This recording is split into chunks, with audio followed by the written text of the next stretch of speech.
Сидят в уезжающем поезде, наверное, боязно с билетом в один конец валить в мегаполисы, а я только приехал, слез с электрички, гуляю по перрону, стреляю в спички.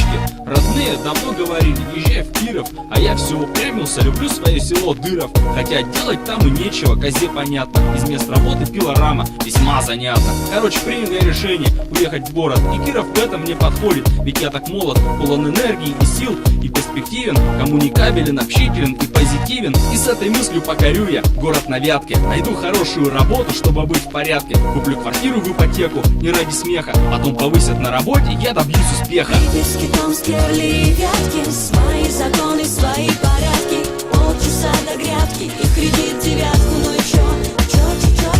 Вологде, Курске, Чите и на Вятке, свои законы, свои порядки, полчаса до грядки, и в кредит девятку, ну и чё?